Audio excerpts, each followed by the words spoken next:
सादर नमस्कार। ये मेरे लिए बड़ी ही खुशी की बात है और एक जिसे कहते हैं गर्व की बात है कि आज मैं अपने एल्मा माटर, अपनी पुराने कॉलेज सुभारती आई हूँ और यहाँ मुझे हमेशा ही प्यार मिला है, लेकिन आज जो सम्मान मिला है उसने मुझे एक तरीके से कहते हैं गदगद कर दिया। हिंदी में एक शब्द है गदगद कर दिया, वैसा वाला मेरा फीलिंग है। और क्योंकि आज वुमेंस डे के सेलिब्रेशन के लिए हम लोग सब इकट्ठा हुए हैं, तो ये बहुत कुछ ज़रूरी बातें हैं जो मुझे अपनी लाइफ जर्नी के अंदर महसूस हुई, वो मैं आपके साथ शेयर करना चाहूँगी। जब हम स्टूडेंट्स होते हैं तब हमें बहुत ही ज़्यादा बहुत सीरियस नहीं रहते हैं वुमेन इश्यूज़ को लेके या अपने करियर को बनाने को लेके। हम लोगों को लगता है चलो एडमिशन हो गया, अब डिग्री हो जाएगी, उसके बाद कहीं पे क्लिनिक में काम करेंगे और अपना एक अर्निंग कमा लेंगे।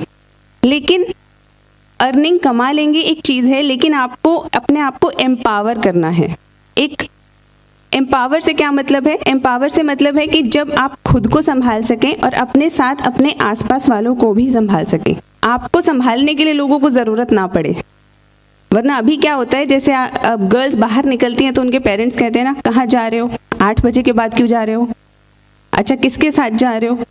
तो जब ये सवाल आपके पेरेंट्स बंद कर दें मतलब उन्हें संतुष्टि हो जाए, जहाँ जा रही है सही जा रही है, इतनी पावरफुल है ये या इतनी समझदार है ये कि ये अपना काम खुद कर सकती है, उस दिन समझिए आप एम्पावर हो गए।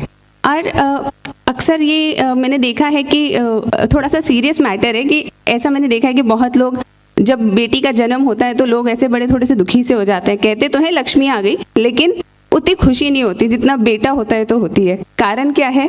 कारण इसलिए है कि 2 मेजर मुद्दे हैं इसमें।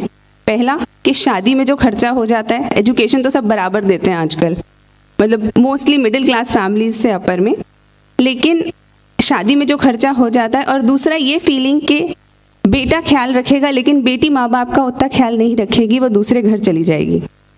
तो जहाँ हमने इन 2 मुद्दों को एड्रेस कर दिया वहाँ हमारी प्रॉब्लम सॉल्व हो जाएगी। फिर हमें किसी स्लोगन की ज़रूरत नहीं पड़ेगी, किसी स्कीम की भी शायद इतनी ज़रूरत ना पड़े, और हमारा सोशल स्ट्रक्चर ही ठीक हो जाएगा।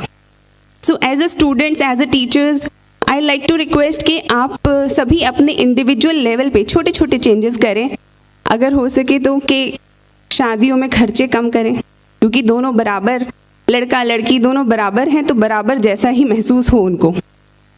दूसरा, जो गर्ल्स हैं वो अपने अंदर एक जिम्मेदारी की भावना ज़रूर लाएं, क्योंकि ये नहीं होना चाहिए हमारी शादी हो गई हम सेटल हो गए, नहीं।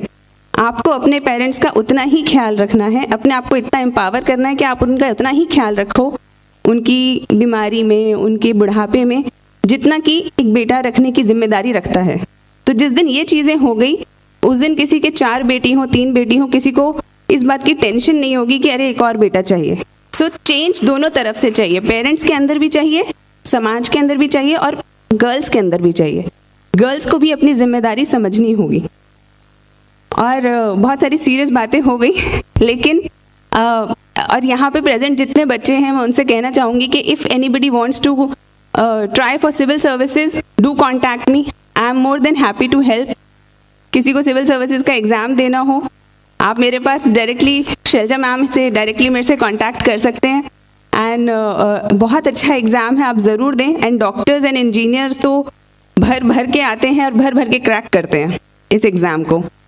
So thank you so much Subharti, thank you ma'am for inviting me, thank you everybody, and special mention of my mother and mother-in-law because उनके कारण एक मदर ने तो मुझे इतना पढ़ाया, इतनी हिम्मत दी कि मैं कुछ बन सकूं, और दूसरी मदर जो है मेरी मदर-इन-लॉ, उनके कारण मैं अपनी सोशल लैडर में चढ़ पा रही हूँ, क्योंकि वो मेरा सारा ध्यान रख लेती हैं, तो इसलिए तो मैं कुछ कर पा रही हूँ। Thank you so much.